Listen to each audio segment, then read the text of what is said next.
Hi, everybody. My name is Kat Margulis, and I'm the host of The Power of Story. And as a longtime journalist, author, and book coach, I see story everywhere I go. Hmm. But in recent years, I've had the chance to see how story can actually transform lives and businesses. And that's what I'm here to explore with my guest today. So you can create the life, business, and legacy of your dreams. So today I have with me John Livesay. And John is also known as the Pitch Whisperer. He's Mhm. the best-selling author of Better Selling Through Storytelling and The Sale is in the Tail, and a keynote speaker and guest lecturer who shows businesses and audiences how to leverage the power of storytelling in sales. He's also the host of the Successful Pitch podcast. John, thank you so much for being here today. Great to be with you, Kat. Thank you. So we had a chance to chat earlier, and I love what you were just about to get into about how stories can help our dreams come true. But I Hmm. had to stop you right there because I wanted to keep it fresh for the show today. So I'd love to dive into this with you now. How Sure. can stories help our dreams come true? And where does a person even start? Well, I think the first thing to do is to start with the awareness that if you think of yourself as the movie director of your own life, and you can zoom out and watch what's happening. And if you don't like the story that's being played out either in your head or in life, you can yell cut. You can change the location, you can change the cast, you can change the whole storyline. And I know I personally did that when I moved from LA to Austin a couple of years ago. And just that awareness is a really wonderful place to say that we're all creating our own stories that we tell ourselves about whether we're good enough or not, and whether something's going to work out or not. And so just the awareness of what is my dream? What kinds of characters would I need in my life and my story, if you will, to make that dream come true?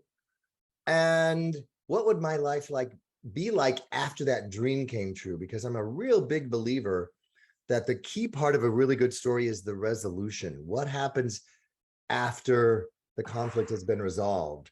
For my favorite example of that is if the Wizard of Oz ended when Dorothy got in the balloon to go home, but no, the story ends with her home in bed saying, oh my gosh, there's no place like home. And you were there and I appreciate everything so much more now. That resolution is really the why of the whole movie. Oh, gosh. Oh, man. And so if we have our own resolution already in mind, we're basically are reverse engineering our story. What do I want to feel like? What do I want to be doing? What kind of impact will I have had if my dream comes true? Then we stay focused on making that dream come true. That is amazing. So many things I love in that what I'm hearing is manifestation, storytelling in manifestation. Hmm. Um, and yeah, we're so focused on the thing we got to get, like that step we got to get to, but we're not really thinking the step beyond that. So that's super fascinating. Mm-hmm. I love that. Um, and the resolution and the why. Yes. That's super fast. How did you land on this? Because that's the first time I'm hearing storytelling as manifestation in me. Oh, well, I'm really big in metaphysics and quantum physics and figuring out energy. And I really think that when people have an awareness that when you're selling anything, you're really selling yourself. And what Mm, they're buying is your energy, your passion, your belief in the product, your belief in what you're doing, your why for why you're doing it. And all of the other things that you might say or stories you might tell come from that place of mm, authenticity and integrity. And people feel like that's who I want to have helping me on this journey. Because if we think of ourselves as Sherpas, helping people climb Mount Everest, and they're the hero of the story, not us, mm. then that becomes such an easy journey for people to say, okay, I want to go on that journey with you, whether it's buying a house, hiring you to be a sales keynote speaker, whatever it is you're selling. I love that. I've never heard business framed that way before. Mm, Thinking about the person you're serving as the hero of a journey. yes, exactly. And Yeah. that's where the magic comes in, Kat, because the old way of selling is, let me tell you some case stories of other clients we've done business with. Yeah. Even the word study sounds like homework to me. It doesn't sound like a lot of fun. Mhm. And I turn case studies into case stories. And let me give you an example. I was working with a medical tech team company, and they said, oh, we have this great product. It makes surgeries go 30% faster. It's so logical. We just don't understand why doctors aren't buying it. And I said, because people buy emotionally and then back it up with logic. Oh, And you're leading with numbers. So I asked some questions and helped them craft this story. Imagine how happy Dr. Higgins was 6 months ago down at Long Beach Memorial using our equipment when he could go out to the patient's family in the waiting room an hour earlier than expected. And if you've ever waited for somebody you love to come out of surgery, you know every minute feels like an hour. He comes out, puts them out of their waiting misery and says, good news, scope shows they don't have cancer, they're going to be fine. And then turned to the rep and said, that's why I became a doctor, for moments like this. The client said, oh, that gives us chills. yeah. Not only are we not telling a story, it never occurred to us to make the patient's family a character in the story. So all of that little case story, now that rep tells that story to other doctors at other hospitals who 9 times out of 10 say, that's why I became a doctor. I want your equipment too. So the doctors are seeing themselves in the story, and you Wow. and your product are the Sherpa that's helping them become the hero of that story. Wow, that's amazing. I love the ripple effect of that, the person who's doing the selling could see not something transactional, right? Not Exactly. objectifying a client, but as a hero of a story. Mm-hmm. And then the ripple effect of that person seeing themselves in the hero's role and how they serve. And Yeah. that's so beautiful. Amen. Totally love it. That's transforming sales right there. Yes. Yeah. If you're no longer pushing out data, you're pulling people in with stories that tug at heartstrings, and that's what gets people to open the heartstrings. You tug at the heartstrings, and that's what gets people to open the purse strings. So good. That's why you're the pitch whisperer. Uh, I love it. I love it. Yes. Okay. So I want to also ask you, so you're known for storytelling in business, but you mhm. also talk a lot about mindset, and we're Yes. exploring that today. And so obviously the stories we tell ourselves about ourselves Mm. is hugely impactful in our lives.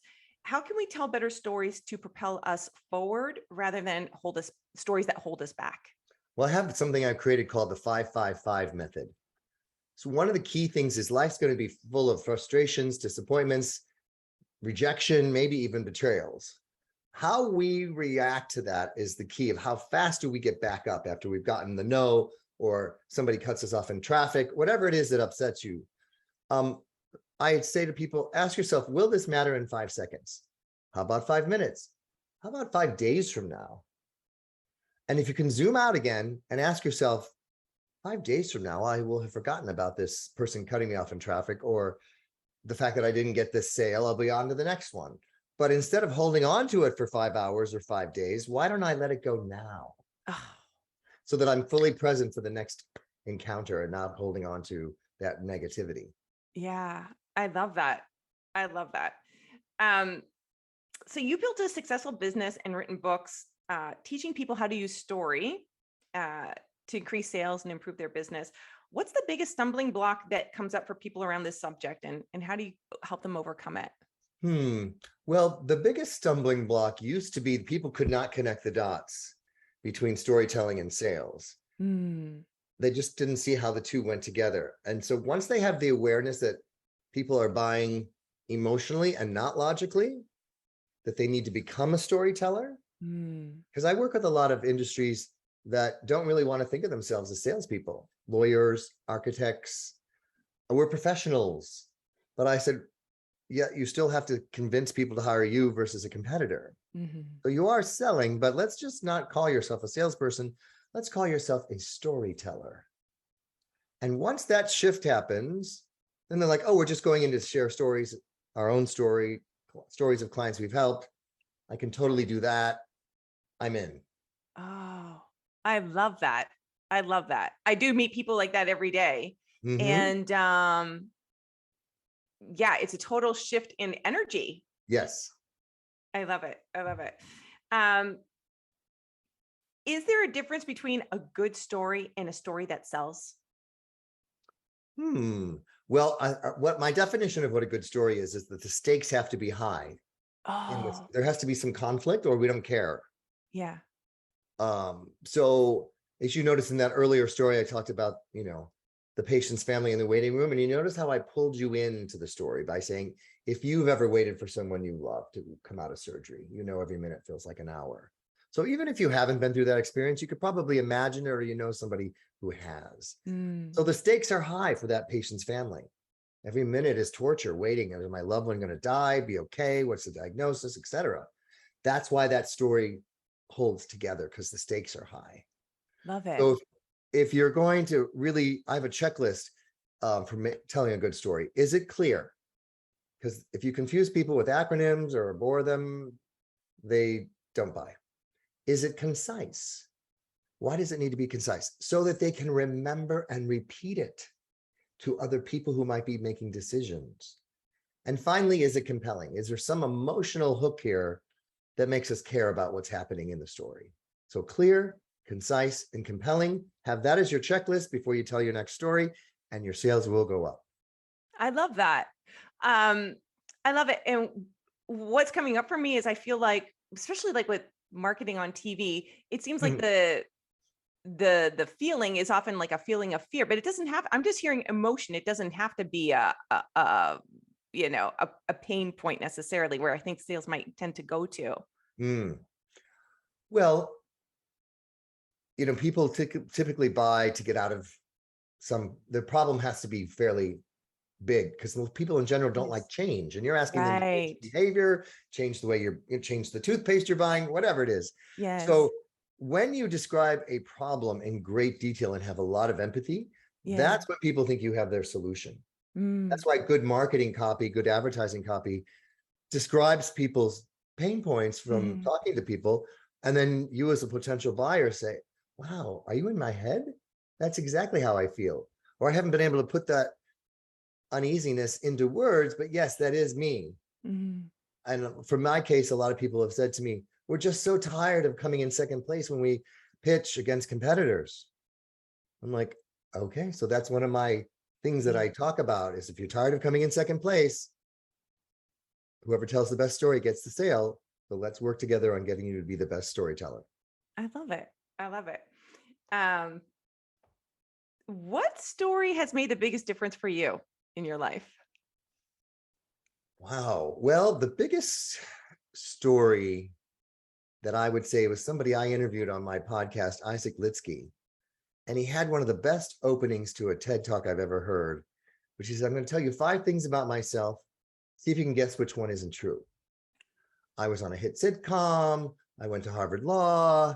I, clerked for 2 Supreme Court justices. I own a business, and I'm blind. And before he could process all that, he takes the cane from behind him and says, they're all true, but everybody wants to hear about the sitcom. He was on Saved by the Bell. And then he goes on to talk about his life going blind as he got older at 25, and how he's pivoted that into being a strength instead of a weakness. And I just found it really moving. Yeah. Oh, I love that. That's a great story.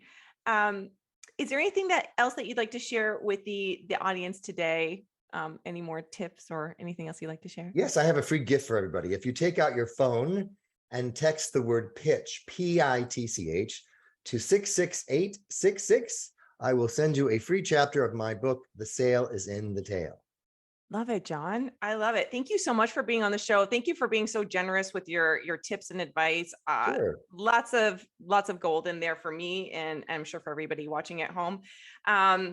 Thank you everybody for watching. Remember, there's going to be a free workshop on October 24th for the power of story. And we've got more amazing interviews coming up. So stay tuned and we'll see you soon. Thanks everybody. Bye-bye.